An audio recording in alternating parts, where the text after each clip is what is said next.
So, a good portion of this chapter was lifted from La Mort d'Arthur, which I've mentioned before, the death of Arthur, which is where a lot of the Arthur myths come from. And so here he inserted it wholesale into the book and had it coming out of Sandy, having Sandy speak it.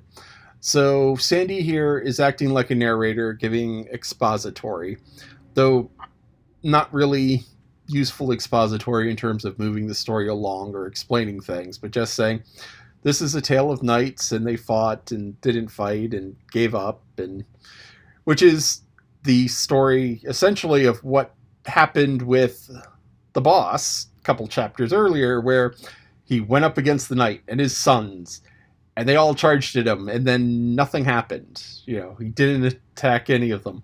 And then she embellished it some with, oh, yes, he knocked the father off and then sent him off to King Arthur. And the the boss points out, hey, I can make money at this. I can be, this can be a very successful thing. And he talks about quartering the market on pork. So there is quartering the market is a thing that can happen where somebody buys up all of something. Now, so let's say, they have resource markets, commodity markets, yes. They have commodity markets in various different places. New York has a big one. Chicago has a big one, where things are bought and sold. So they buy and sell pork bellies. So you have frozen pork bellies, which are bought and sold in Chicago because Chicago was the big butchering hub. And the pork bellies don't often live in Chicago. They live wherever, or hang wherever, because these are pigs that have already been slaughtered. And they get frozen, and there's fresh markets and frozen markets. And all of these different things vary.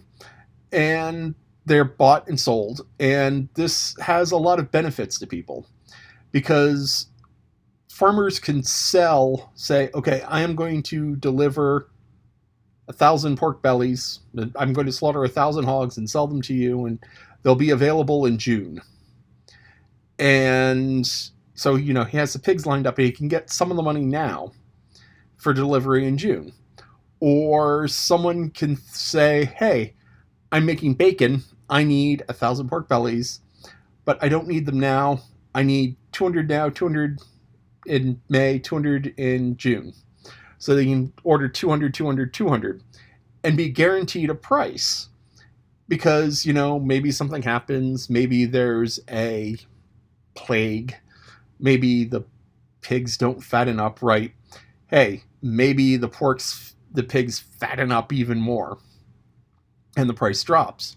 Or someone who normally buys up 200, 200, 200 decide, no, I don't want to make as much bacon. I'm only going to buy up 100, 100, 100. So the price can go up, the price can go down. But this allows people to lock in. And what happens occasionally is someone knows or figures or hopes that there's not going to be as much whatever, silver, pork, oil, that there's not going to be as much as everyone thinks. So what they do is they buy up contracts, and they say, okay, I want 1,000 orange juice. I want 10,000 orange juice to be delivered in June. And everyone's like, okay. And because, they're speculators who are like, okay, they buy and they sell because they figure, okay, I'm going to sell these, and then I'm going to expect the price to go down, and I'll buy up to cover it. So you have a market of so much that actually is bought and sold and used. And then you have this sort of overage of people who sell and then buy, or let's say they buy 1,000. Okay, I want 1,000 in June, but they don't expect to actually take the 1,000 gallons of orange juice, ounces of gold, whatever. They just say, I want to buy 1,000 in June. And then when June comes along, they're like, I'm going to sell this 1,000 and buy another 1,000. So there's a whole bunch there that's real and some that's not real. Because no one really knows if the pigs are going to mature, if the oil wells are going to produce, if the gold mine is going to produce, if the chicken's going to lay an egg. So, all of these different things. So you don't really know, and so there is some fake stuff in there. But what happens is occasionally someone does something called cornering the market, where they buy up all of the real that there is, and they start pushing into the fake. And what happens is that everyone who has the fake, or has, everyone who has sold fake and needs some way to cover it, goes, oh my goodness, I need orange juice, I need pork bellies, I need whatever. And so they start buying, and the price just shoots up. And everyone who legitimately needs it also starts panicking, because it's like, okay, I pre-ordered 200, but I really need 400. And so the price just shoots up, and you can make a whole bunch of money that way. Or you can lose a whole bunch of money that way. And so the boss is comparing this knight errantry, where it's like you go through, and yeah, maybe you beat up the knights and you claim them, and it's like, okay, I now get their armor or their horses, or they're now serving me, to this sort of cornering the market where it's like, okay, buy up all of this stuff and make a huge profit. And he said, well, there's a problem with this, where cornering the market is better, because at the end of the day, you still have the pork. So, it's like, okay, you try to corner the market and you buy up all of the pork, but you don't quite get enough and the price doesn't shoot up. Well, at least you have the so much pork. Now, a year or two ago, this whole market thing, buying and selling, broke.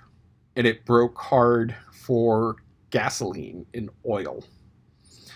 Because what happened was, with the COVID, people stopped driving. And because people stopped driving and other uses, it was a relatively warm winter. So there wasn't as much demand for oil. And the prices went negative. Because there were a whole bunch of people who were like, yeah, gas is going to be good, or gas is going to be high. And so they bought, preparing for the winter, or preparing for whatever need, figuring, okay, well, what happened was there wasn't the demand. So somebody who normally ordered 100, or someone who normally ordered 1,000 only ordered 100. And what happened was you had all of these people who were like, I have all of this oil that I'm going to be taking delivery of that I have no place to put. And there was no one who was like, I want to buy oil, because they all had all they needed. And so what happened is briefly the price went negative, which is literally people paying you to take it off their hands, which was kind of insane. So dealing with commodities is kind of iffy. One of my mom's favorite movies is something called Trading Places, with Eddie Murphy and Dan Aykroyd. And this movie is about a guy who was rich and a guy who was poor. And a pair of brothers who wanted to see if it's just being born rich or being born poor that makes you successful. So the brothers engineered a swap where they took the rich man and they made him poor, and they took the poor man and they made him rich. And at the end of the movie, the people who were swapped places, Dan Aykroyd and Eddie Murphy, realized what had happened. And so they did this convoluted scheme through commodities trading to make both of them really, really rich. And the brothers who swapped their places really, really poor. And it was the whole buy and sell thing, where they sold high and they bought low to cover. And this all happened over, a very short period of time. And it was a good movie.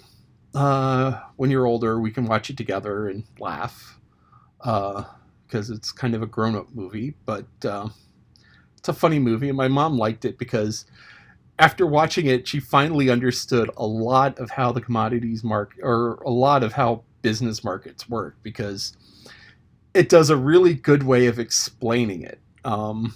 So yeah, it's a nice primer on high finance, or it's a nice primer on markets, and it's a nice primer on markets. Now, this getting back to a Connecticut Yankee in King Arthur's court, because I wandered here. The chapter ends where he asks Sandy how old she is, and that's kind of a rude question sometimes. I guess she's kind of been dropping hints of how old she might be. And there are differences in how age is perceived in various time points. Um, because, it's like, oh, at what point should she have been married? Is she 16? Is she 30? We don't know. Is she 60?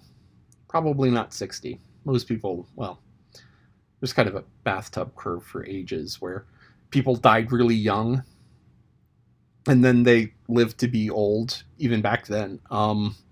It was weird. If you made it to 12 back before medicine and everything, if you made it to 12, you were probably going to make it to 80.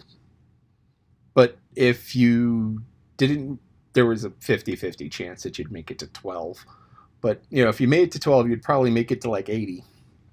Nowadays, it's much more likely to smoothed out.